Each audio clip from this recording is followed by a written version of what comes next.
సోనియా వామ్మో! సోనియా గేము నన్నేదో నిఖిల్ క్లాన్‌లో ఆపోజిట్‌గా మనోడు చీఫ్ కంటెండర్‌గా ఛాన్స్ ఇచ్చాడు. అక్కడైతే బ్యాలెన్స్ చేయకపోయింది. బట్ తర్వాత ఆటలో పుంజుకుంది. బట్ అయితే నెగ్గలేకపోయింది.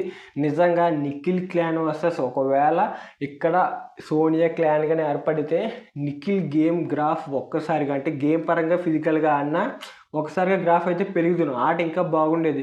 బట్ ఇప్పుడైతే సోనియా ఓడిపోయింది. కాబట్టి ఇప్పుడు మళ్ళీ నిఖిల్ క్లాన్‌లో ఉండే అవకాశాలు ఉండొచ్చు మేబీ. అండ్ ఎవరైతే ఇంకా యస్మి వీళ్ళందరూ ఒక అబ్బాయి క్లాన్ ఉన్నారో వాళ్ళ నుంచి ఖచ్చితంగా ఒక క్లాన్ అయితే అవుతారు. మనకి అది రేపు అన్నది చూపిస్తారు. అండ్ నాగార్జున గారే సెలెక్ట్ చేయొచ్చు వాళ్ళ గేమ్ని బట్టి. సో ఖచ్చితంగా నెక్స్ట్ వీక్ నుంచి వీళ్ళ క్లాన్ నుంచి ఎవరైనా ఉండొచ్చు అంటే ఉండరు మ్యాక్సిమం. ఎందుకంటే వాళ్ళకు ఛాన్స్ ఇచ్చారు బిగ్ బాస్. అండ్ అక్కడ సీత తను స్వతహాగా వెళ్ళి అడిగింది. మిగతా వాళ్ళు ఎవరు ఏం మాట్లాడలేదు.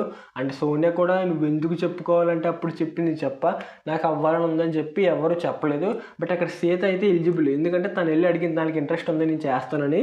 విష్ణుప్రియ అయితే అడగలేదు నో ప్రాబ్లం. బట్ సోనియా ఇలా వచ్చి పిచ్చింగ్ చేసింది అన్న మాట అది కూడా కరెక్ట్ కాదు. అండ్ సోనియా కాకుండా సీతకి ఇచ్చుంటే బాగుండేదేమో మేబీ. ఆ టాస్క్ విన్ అయినా వినకపోవడం పక్కన పెడితే అట్లీస్ట్ ఇచ్చుంటే సరిపోయేది కదా. అండ్ పృథ్వీ కూడా ఎలా ఆలోచించాడంటే మనోడికి ముందు వద్దనుకున్నాడు. లీడర్షిప్ క్వాలిటీస్ మనకు సెట్ కాదు ఎందుకులే అని వద్దనుకున్నాడు.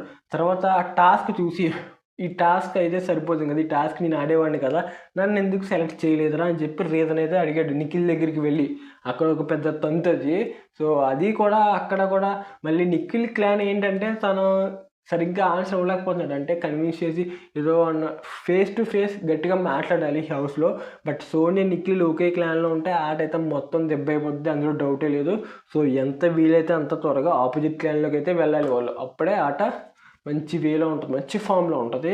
సో ఇది అండ్ ఈ వారం ఎవరు ఎలిమినేట్ అవుతున్నారు, ఎవరికి ఎన్ని ఓట్లు పడ్డాయి, ఒక డీటెయిల్ అనాలిసిస్ ఒక వీడియో అయితే చేశాను. ఆ వీడియో ఒకసారి వెళ్ళి ఛానల్లోకి చూడండి, మీకు తెలుస్తుంది. Thank you for watching. Do subscribe our channel.